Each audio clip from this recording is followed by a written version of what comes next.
Bom dia, como estão vocês? Espero que tenham tido um excelente final de semana e que estejam prontos para essa semana cheia das festas, né? Cheia da troca dos presentes, cheia das coisas que nós estamos habituados a viver todos os dias 24 e 25 de dezembro de cada ano, né? Muito bem.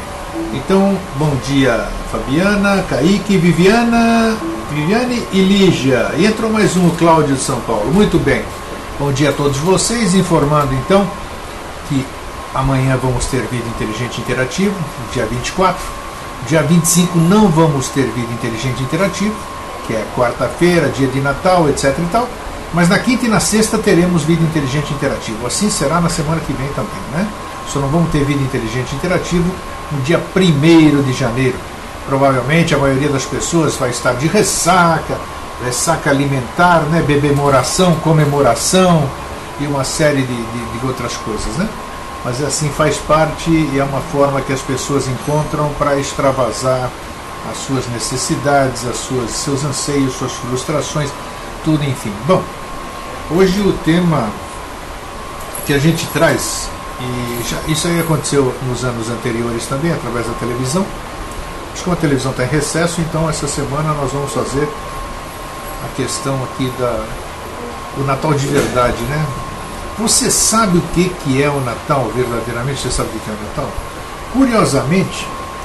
Curiosamente, a pessoa homenageada no Natal é quem menos tem a ver com a festa, sabia? É a mesma coisa que hoje vocês resolvessem, hoje dia 23 de dezembro, vocês resolvessem comemorar o meu aniversário.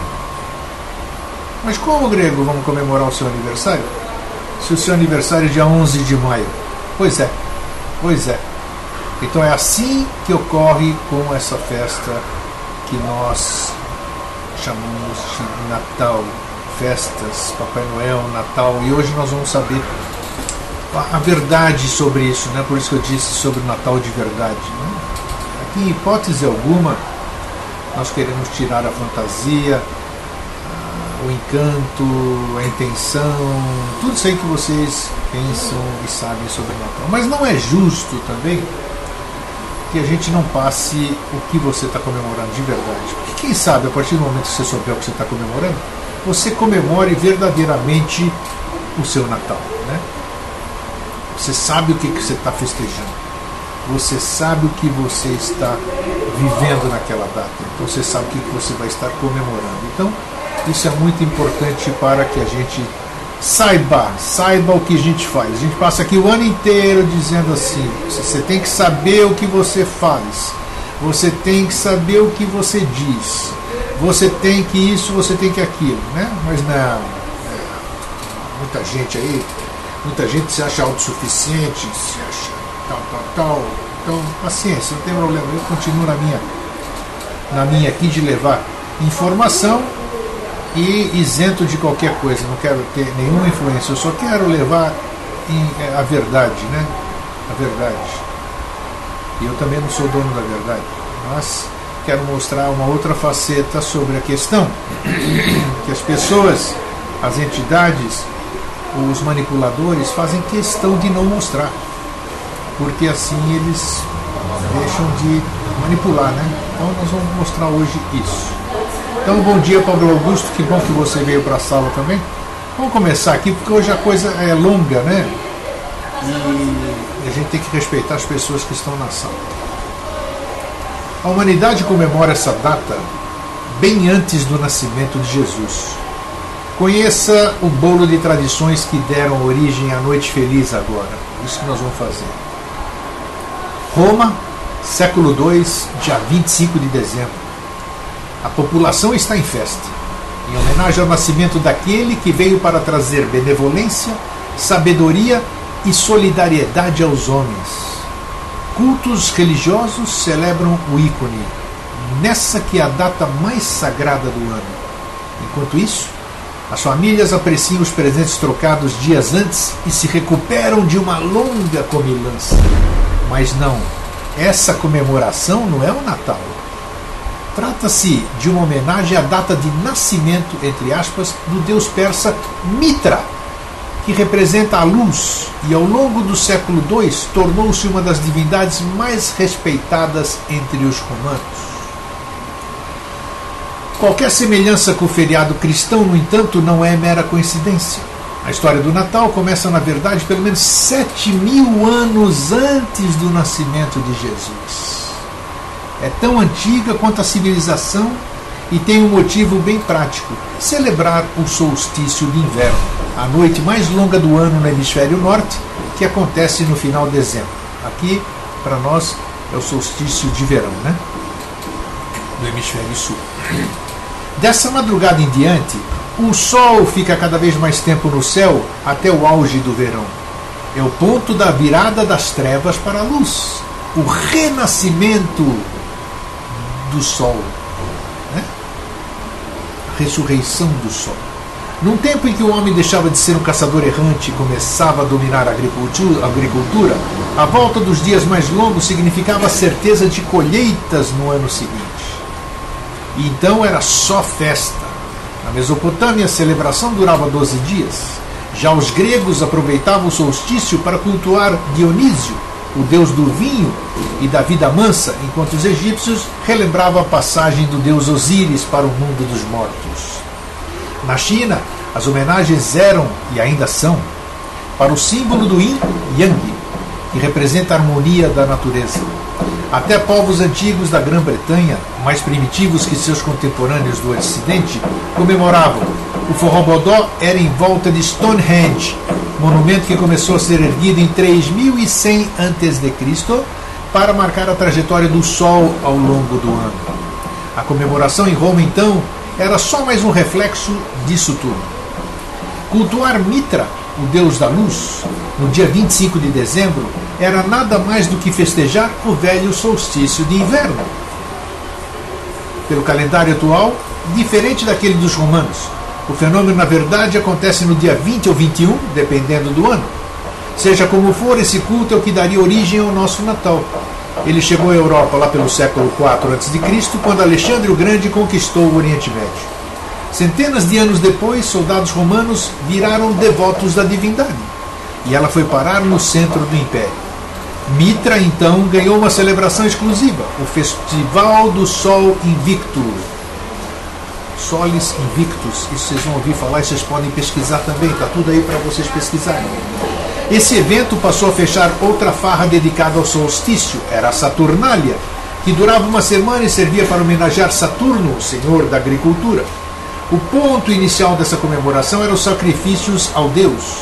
Enquanto isso, dentro das casas, todos se felicitavam, comiam e trocavam presentes, diziam os historiadores Mary Beard e John North no livro Religions of Rome. Não posso atender agora, estou no ar. Aqui é tudo ao vivo, tem que ser assim. Os mais animados se entregavam a orgias, mas isso os romanos faziam o tempo todo. Bom, enquanto isso, uma religião nanica que não dava bola para essas coisas crescia em Roma. O cristianismo. Vamos falar então sobre o solstício cristão. Então, deixa eu ver quem chegou aqui, deixa eu ver se alguém está falando alguma coisa. Vocês estão prestando atenção? Então, bom dia, Silvana Rosa, beleza? Bem-vinda. Smugimush, não sei quem é. Então agora nós vamos falar sobre o solstício cristão. As datas religiosas mais importantes para os primeiros seguidores de Jesus só tinham a ver com o martírio dele, a Sexta-feira Santa, que era a crucificação, e a Páscoa, que era a ressurreição. O costume, afinal, era lembrar apenas a morte de personagens importantes. Líderes da igreja achavam que não se podia fazer sentido comemorar o nascimento de um santo ou de um mártir, já que ele só se torna uma coisa ou outra depois de morrer. Sem falar que ninguém fazia ideia da data em que Jesus veio ao mundo. O Novo Testamento não diz nada a respeito. Só que tinha uma coisa: os fiéis de Roma queriam arranjar algo para fazer frente às comemorações pelo solstício. E colocar uma celebração cristã bem nessa época viria a calhar, principalmente para os chefes da igreja, que teriam mais facilidade em amealhar novos fiéis. Aí, em 221 depois de Cristo, o historiador cristão Sextus Julius Africanus teve a grande sacada. Cravou o aniversário de Jesus no dia 25 de dezembro, nascimento de Mitra. A igreja aceitou a proposta e a partir do século IV, quando o cristianismo virou a religião oficial do Império Romano, o Festival do Sol Invicto começou a mudar de homenageado. Associado ao Deus Sol, Jesus assumiu a forma da luz que traria a salvação para a humanidade. Então tiraram o Sol e botaram Jesus na história. Diz o historiador Pedro Paulo Funari, da Unicamp. Assim, a invenção católica herdava tradições anteriores. Ao contrário do que se pensa, os cristãos nem sempre destruíam as outras percepções de mundo, como rolos compressores. Nesse caso, o que ocorreu foi uma troca cultural. Mudou de nome. Não dá para dizer ao certo como eram os primeiros natais cristãos, mas é fato que hábitos como a troca de presentes e as refeições suntuosas permaneceram, e a coisa não parou por aí. Ao longo da Idade Média, quando missionários espalhavam o cristianismo pela Europa, costumes de outros povos foram entrando para a tradição natalina. A que deixou mais legado mais forte foi o Yule, a festa que os nórdicos faziam em homenagem ao solstício. O presunto da ceia, a decoração toda colorida das casas e a árvore de Natal vem de lá. Só isso. Outra combinação do norte foi a ideia de um ser sobrenatural que dá presentes para as criancinhas durante o Yule. Em algumas tradições escandinavas, era e ainda é um gnomo que cumpre esse papel. Mas essa figura logo ganharia traços mais humanos. Vocês estão percebendo como é que é a história? Nós estamos buscando a história através dos tempos. E história não é conto da carrocinha. Vamos falar agora sobre o nascimento de Papai Noel. Ásia Menor, século IV. 3 moças da cidade de Mira, onde hoje fica a Turquia, estavam na pior. O pai delas não tinha um gato para puxar pelo rabo e as garotas só viam um jeito de sair da miséria, entrar para o ramo da prostituição. Foi então que, numa noite de inverno, um homem misterioso jogou um saquinho cheio de ouro pela janela. Alguns dizem que foi pela chaminé e sumiu. Na noite seguinte, atirou outro, depois mais outro, um para cada moça. Aí as meninas usaram o ouro como dotes de casamento. Não dava para arranjar um bom marido, na época sem pagar por isso. E viveram felizes para sempre, sem o fantasma de entrar para a vida, digamos, profissional. Tudo graças ao sujeito dos saquinhos. O nome dele, Papai Noel. Bom, mais ou menos. O tal benfeitor era um homem de carne e osso, conhecido como Nicolau de Mira, o bispo da cidade. Não existem registros históricos sobre a vida dele, mas lenda é o que não falta. Nicolau seria um ricaço que passou a vida dando presentes para os pobres. Histórias sobre a generosidade do bispo, como essa das moças que escaparam do bordel, ganharam status de mito. Logo atribuíram toda sorte de milagres a ele, e um século após sua morte o bispo foi canonizado pela Igreja Católica e virou São Nicolau. Olha como é que são as coisas, né? Um santo multiuso, padroeiro das crianças, dos mercadores e dos marinheiros, que levaram sua fama de bonzinho para todos os cantos do velho continente. Na Rússia e na Grécia, Nicolau virou o santo número 1, a Nossa Senhora Aparecida deles. No resto da Europa, a imagem benevolente do bispo de Mira fundiu com as tradições do Natal, e ele virou o presentador oficial da data. Na Grã-Bretanha passaram a chamá-lo de Father Christmas, Papai Natal. Os franceses cunharam Père Noël, que quer dizer a mesma coisa e deu origem ao nome que usamos aqui. Na Holanda, o Santo Nicolau teve o nome encurtado para Sinterklaas, e o povo dos Países Baixos levou essa versão para a colônia holandesa de Nova Amsterdã, atual Nova York, no século XVII. Daí o Santa Claus, que os Yankees adotariam depois. Assim, o Natal que a gente conhece ia ganhando o mundo, mas nem todos gostaram da ideia. Bom dia, Délia, bem-vinda. Pablo Augusto, esse Nicolau era um degenerado, fazia orgia e tudo quanto não presta. Tudo isso a igreja esconde, claro. Mas tudo bem, deixamos isso de lado. Vamos ficar no espírito natalino, Pablo. Vamos seguir. Natal fora da lei. Inglaterra, década de 1640. Em meio a uma tremenda guerra civil, o rei Charles I digladiava com os cristãos puritanos, os filhotes mais radicais da reforma protestante, que dividiu o cristianismo em várias facções no século XVI. Os puritanos queriam quebrar todos os laços que outras igrejas protestantes como a anglicana dos pobres ingleses, dos nobres ingleses, ainda mantinham com o catolicismo. A ideia de comemorar o Natal, veja só, era um desses laços. Então precisava ser extirpado. Primeiro, eles tentaram mudar o nome da data de Christmas, Christ, Mass, ou Missa do Cristo, para Christide, Tempo de Cristo. Christide deve ser, né? Já que missa é um termo católico. Não satisfeitos, decidiram extinguir o Natal numa canetada. Em 1645, o parlamento de maioria puritana proibiu as comemorações pelo nascimento de Cristo. As justificativas eram que, além de não estar mencionada na Bíblia, a festa ainda dava início a 12 dias de gula, preguiça e mais um punhado de outros pecados. A população não quis nem saber e continuou a cair na gandaia às escondidas. Em 1649, Charles I foi executado e o líder do exército puritano, Oliver Cromwell, assumiu o poder.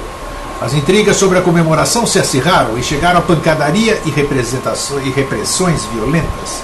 A situação, no entanto, durou pouco. Em 1658, Cromwell morreu e a restauração da monarquia trouxe a festa de volta.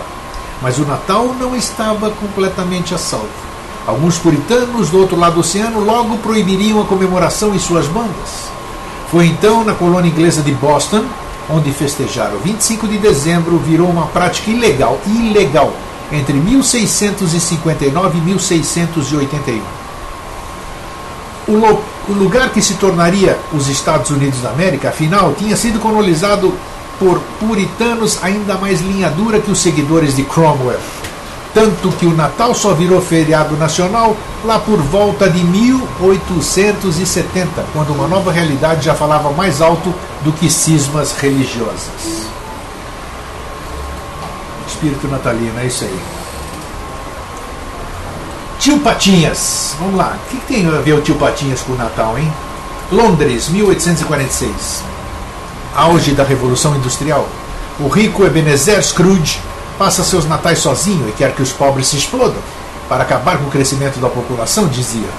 Mas aí ele recebe a visita de 3 espíritos que representam o Natal. Eles lhe ensinam que essa é a data para esquecer diferenças sociais, abrir o coração, compartilhar riquezas. E o pão duro se transforma num homem generoso. Eis o enredo de um conto de Natal do britânico Charles Dickens. O escritor vivia em uma Londres caótica, suja e superpopulada. O número de habitantes tinha saltado de 1 milhão para 2,3 milhões na primeira metade. Deixa eu arrumar aqui. Na primeira metade do século XIX. Dickens então carregou nas tintas para evocar o Natal como um momento de redenção contra esse estresse todo. Um intervalo de fraternidade em meio à competição do capitalismo industrial. Depois, inúmeros escritores seguiram a mesma linha. O nome original do Tio Patinhas, por exemplo, é Uncle Scrooge. E a primeira história do Pato Avarento, feita em 1947, faz paródia a um conto de Natal. Quem tiver acesso pode verificar, é verdadeiro. Tudo isso, no final das contas, consolidou a imagem do espírito natalino que hoje retumba na mídia. Outra contribuição da Revolução Industrial, bem mais óbvia, foi a da produção em massa. Ela turbinou a indústria dos presentes, fez nascer a publicidade natalina e acabou transformando o Bispo Nicolau no garoto propaganda mais requisitado do planeta. Até meados do século XIX, a imagem mais comum dele era de um bispo mesmo, com manto vermelho e mitra, né? Aquele chapéu comprido que as autoridades católicas usam. Para se enquadrar nos novos tempos, então o homem passou por uma plástica. O cirurgião foi o dentista americano Thomas Nast, que em 1862 tirou as referências religiosas, adicionou uns quilinhos a mais, remodelou o figurino vermelho e estabeleceu a residência dele no Polo Norte. Para que o velhinho não pertencesse a país nenhum. Bonita ideia, né? Nascia o Papai Noel de hoje, mas a figura do bom velhinho só bombaria mesmo no mundo todo depois de 1931. Isso aqui, esse texto eu vou disponibilizar e vocês vão poder ler e vão poder fazer suas pesquisas para ver se é verdade ou não. Quando ele virou estrela de uma série de anúncios da Coca-Cola. A campanha foi um sucesso imediato, tão grande que nas décadas seguintes o gorducho se tornou a coisa mais associada ao Natal. mas até que o verdadeiro homenageado da comemoração, ele mesmo, o Sol. Então, o manto do Papai Noel era verde e o manto vermelho era da Coca-Cola. É isso aí, sim. Ah, sim, esse é o espírito de Natal, presente, consumo, comércio, atualmente estou fora. É isso, né? Então nós mostramos aqui, esse início do nosso programa, que a festa de Natal, na verdade, não tem nada a ver com o nascimento de Jesus, né? Já falamos outro dia aqui nesse mesmo programa, que pelas contas, pelas dicas, pelas informações que os estudiosos fizeram em cima dos relatos bíblicos,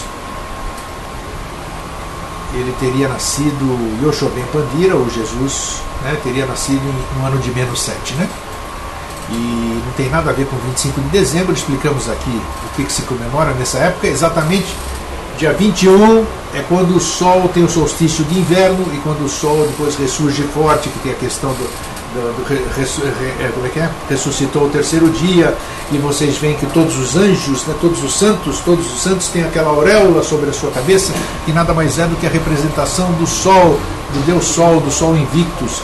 Então toda aquela santidade nada mais é do que a representação do Sol. Mas aí, né, as pessoas, a igreja muito esperta, a igreja muito sempre foi, trouxe para si, acabou com a comemoração dos pagãos, né, que era do solstício, da fartura e toda essa coisa, e adequou-a aqui para o Ocidente, né, e para o Ocidente, né, para essa questão comercial, nascimento de Jesus e toda essa história que nós vivemos desde que nós nascemos, né, porque assim que foi ensinado e tudo. Então é hora, como eu disse no começo do programa, não vamos tirar o encanto de cada um tem o seu Natal, mas vamos saber também a verdade sobre ele, né? Pelo menos depois você escolhe onde você vai, o que você vai querer comemorar, o solstício de verão para nós ou uma pseudo-história, né? Interessante que quem menos tem a ver com 25 de dezembro é Jesus. Está aqui a prova. E agora eu vou falar um pouquinho. Papai Noel nunca foi no sertão nem na favela, é? Délia da Mata, segundo JAO, Pablo não foi a Coca-Cola. Antes já havia sido feita propaganda para Jessie Lever, e outras indústrias com roupa vermelha. É isso aí. Tudo comércio, né? Tudo.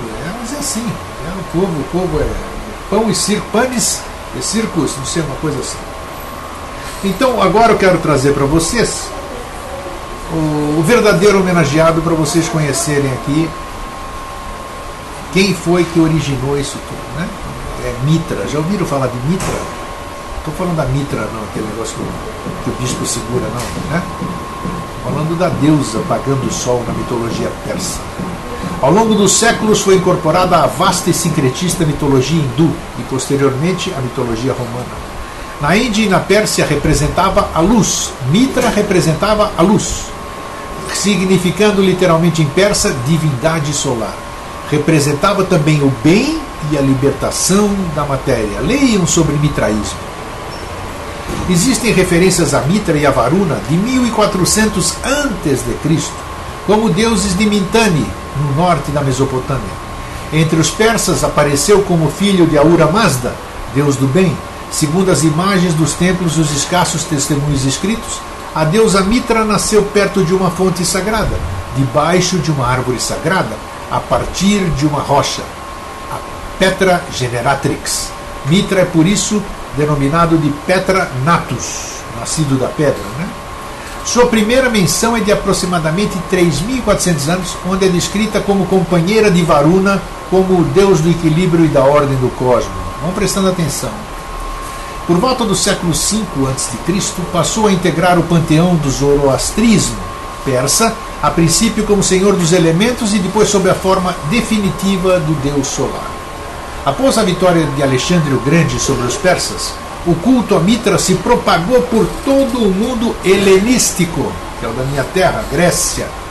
Só que a Grécia, o mundo helenístico era muito maior que a Grécia. Nos séculos 3 e 4 da era cristã, as religiões romanas, identificando-se com o caráter viril e luminoso do deus, transformaram o culto a Mitra no mitraísmo. Segundo Heródoto, Mitra era a deusa Afrodita Urânia, trazida pelos assírios com o nome de Milita e pelos árabes com o nome de Alita. Mitra, assim como os demais deuses persas, não tinha imagens, templos ou altares. Olha que interessante. Não tinha imagens, templos ou altares, porque, diferentemente dos gregos, os persas acreditavam que os deuses tinham uma natureza diferente dos homens. Bacana isso, né?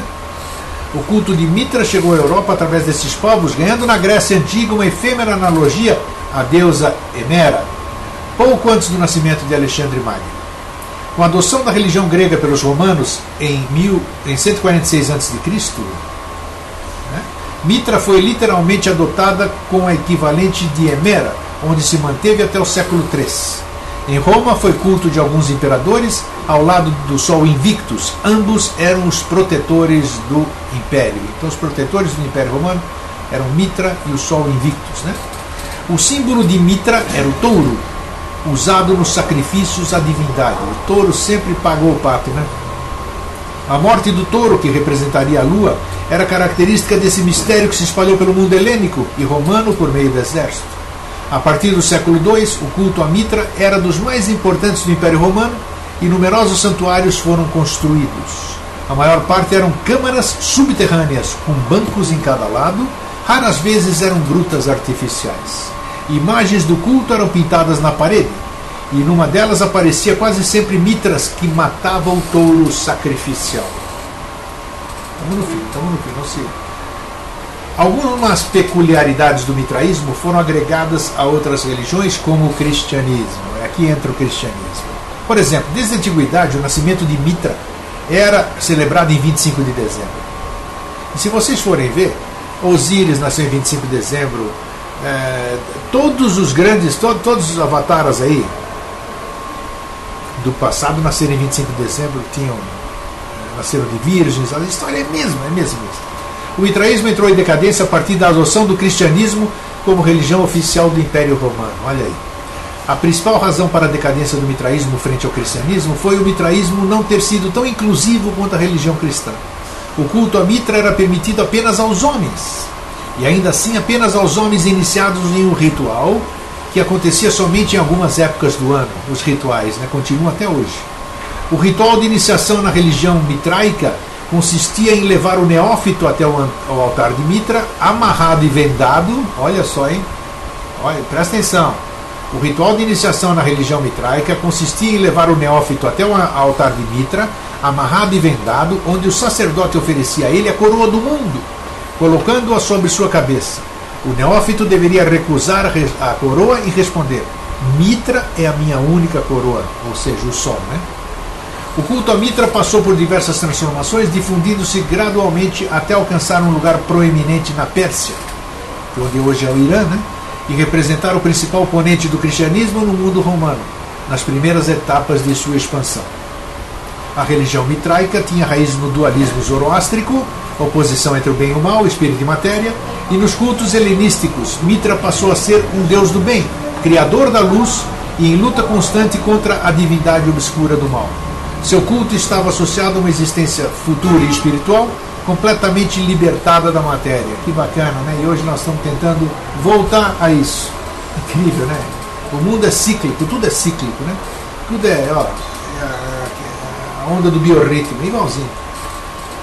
O culto era celebrado em grutas sagradas, onde o principal acontecimento era o sacrifício de um touro, cujo sangue brotava a vida, propiciando a imortalidade. Com a adoção do cristianismo como religião oficial do Império Romano, o mitraísmo foi embutido, sendo Mitra o Messias romano, dando alusão a Jesus Cristo. E esta é a história.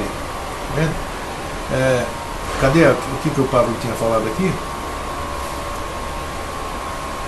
Isso, perfeitamente, bem lembrado. Orgia mesmo, vamos falar de todas as letras. O que estão falando aqui? Primeiro, na verdade, Délia, não foi nada disso, foram os banqueiros da queda dessa bolsa dos Estados Unidos em 29. Atoraram essa estética do vermelho para alguns fins ocultos. Orgia mesmo, diz o Pablo, vamos falar com todas as letras. A Délia diz ainda que tanto a festa pagã de antes originou o carnaval que não passa de orgia moderna. Dizem, Délia, já que você falou, dizem que o carnaval, carnevale,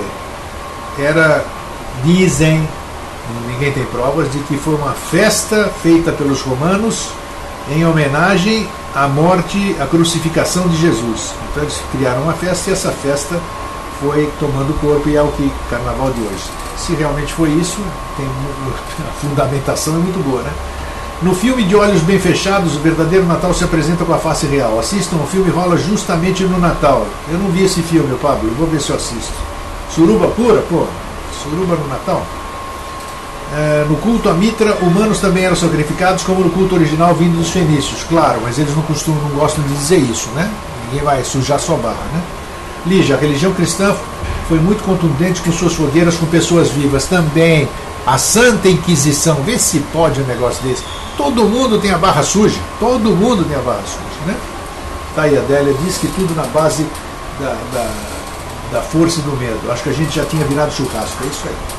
Mas então a verdade é essa que nós. Então, nesses dias aqui, já somos adultos, já passamos por tudo, já acreditei nessa fantasia, eu senti esse espírito natalino quando eu era criança, né? Eu esperava os presentes, era uma sensação gostosa, né? Que hoje já não tenho mais, já cresci, já descobri outras coisas, mas de qualquer forma, eu me pergunto e pergunto para vocês, né? Vale a pena a gente participar dessa farsa? Vale a pena num único dia enchermos a nossa mesa de guloseimas, um monte de coisa, convidar a gente, comer aquilo que a gente não come o ano inteiro, fazer aquela sobra, quando tem, não estou querendo ser piegas, nem esses outros termos aí, sei lá, né? Tanta gente passando fome, tanta gente desamparada. Hoje mesmo que saí para caminhar, tinha um morador de rua deitado no meio da calçada, com os pés de fora, papelão em cima e a cabeça de fora. Eu falo, cadê o serviço social? Isso é o espírito de Natal? Cadê as pessoas para recolher? Não, mas está todo mundo preocupado com as suas coisas. Trocar, dar presente. Fui na missa domingo, na missa grega, né? Pô, entraram com sacola de presente na missa, para dar uns para os outros. Cada um faz isso. Mas eu acho que isso tinha que ser vivido, esse espírito natalino, né? Ninguém sabe o que se comemora. Se comemora o nascimento de Jesus. Eu mostrei para vocês que não se comemora coisa nenhuma disso, nada a ver. Então esse espírito ele tem que ser todo dia, não pode ser no dia 25 de dezembro, não pode ser na Páscoa. Não pode... A Páscoa nós vamos falar na Páscoa, por ocasião da Páscoa também, qual é o verdadeiro sentido da Páscoa. Então essas festas aí, ou a gente para com isso, ou então a gente... Pô, nesse dia a gente se torna um pouquinho mais humano e vai ajudar quem precisa mesmo, cara, né? Deixa de gastar todo aquele treco que você enche a sua casa, convida todo mundo lá para fazer aquela comilança, bebelança. Use esse recurso e vai dar de comer, pelo menos para aquelas pessoas, porque pelo menos elas uma vez no ano elas vão ter uma comida decente, né? Mas ninguém faz isso, Mas deixa para lá. Também não estou aqui para mudar o mundo e nem sou Messias, não sou coisa nenhuma, né? É isso que eu estou falando. Olha, tá vendo, Fabiana, por tudo isso porque eu acho que não devo motivo para comemorar o Natal. Sabe, é para você ter consciência, cara. Você ter consciência. Mas a energia do dia do Natal é muito forte e bonita. Não devemos colaborar com esse estado compartilhando essa comemoração? Eu não. Depende. Por que só nesse dia, Viviane? Está comemorando o quê? Feliz Natal, Feliz Natal. Feliz Natal o quê? A gente nem sabe o que estão falando. É isso que eu estou falando. Um único dia? Não sei. É de se pensar, Viviane. Eu já disse no começo do programa. Queremos tirar absolutamente nada, o encanto de ninguém, a crença de ninguém, absoluto. Só estou mostrando uma outra questão. Simone, pois é. Como tem santos em um lugar que queima as pessoas, que eles aceitavam isso? Não consigo entender e acho que não tem explicação que me convence. A Adélia diz que algumas pessoas do nosso grupo já não compactuam com isso. Todos os dias, porém, esse dia a emanação está forte, pois todos pensam em coisas boas, eu acho. O que adianta? O que adianta? É uma coisa boa, mas nem sabe o que estão pensando, Viviane. É uma farsa. É uma farsa. Estão pensando em coisa boa para si. Para si, para o seu filho, para o seu pai, para sua mãe, para os seus parentes. Né? E dane-se o mundo.